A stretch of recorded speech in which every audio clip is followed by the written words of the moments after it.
heartbreaking loss in racing. Chase Pistone, former competitor in the NASCAR Xfinity Series and NASCAR Crosman Truck Series, has passed away at the age of 42. Pistone made 10 National Series starts between 2005 and 2014, earning a career-best 9th place finish in trucks and a top 15 run at Iowa. Beyond NASCAR, he became a 4-time Summer Shootout champion and a respected force in Legends car racing, building Chase Pistone Inc. into a winning team. His family confirmed the news and encouraged anyone struggling to reach out to the 988 Suicide and Crisis Lifeline. Today, the motorsports community mourns not just a competitor, but a brother, a friend, and a champion.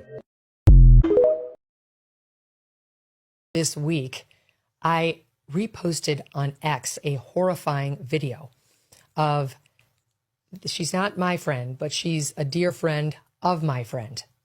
And she was violently attacked on the streets of New York City in broad daylight. This is an NYU student named Amelia Lewis. She was walking to class around 9:20 in the morning on Monday, just a couple days ago, when a man came up from behind, struck her, and yanked her to the ground by her hair. Let me tell you what happened here. My dear friend is the mother of Amelia's best friend at NYU. And so my friend Nancy texted me the video of Amelia talking about this on TikTok. She went on TikTok immediately and was upset. I'm like, what is this? She said, it just happened. This is outrageous. I'm like, this is outrageous. I said, is she on X? You know, I'm not personally on TikTok. Our show's on TikTok, but I'm not personally on there. And she's like, she's not. I'm like, tell her. You look around the country at the states that Kamala Harris won in 2024. What do they all have in common? They do not require any sort of ID to go vote.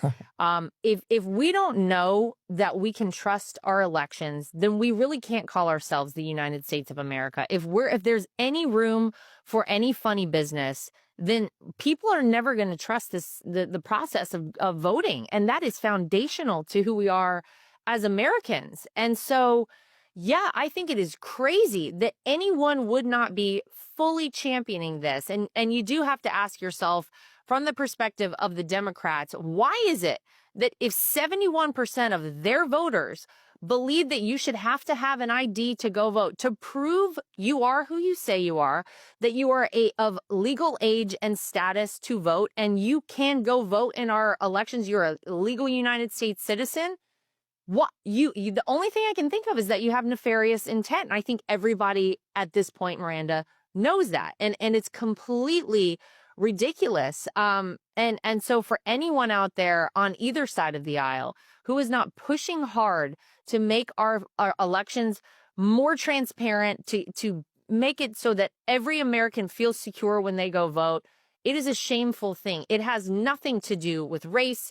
It is absolutely racist to say that it has something to do with race. We all know that. You know, you have to have an ID to get on an airplane, to go do just about anything in this country.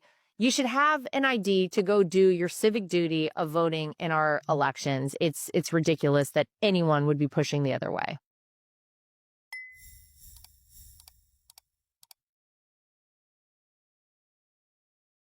He's back, everyone! Sidney Crosby is returning from injury and is going to be playing for the Penguins tonight. Head coach Dan Muse confirmed the news, and Sid seems pretty excited about returning himself.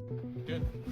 Yeah, excited to get back in it, and just watching these guys and being on the trip. Obviously, getting closer. It's been it's been close, so I'm just happy to finally be back in there. These were reportedly the lines at today's Penguins skate, and wow, that roster's looking pretty nice. What a bounce back year for the Penguins. Sid, of course, was injured on this awkward hit by Radko Gudas at the Olympics, and you know what? He's back now, and I think everyone's excited at the chance of Crosby being back in the playoffs. So, welcome back, Sid. You're almost back in the postseason.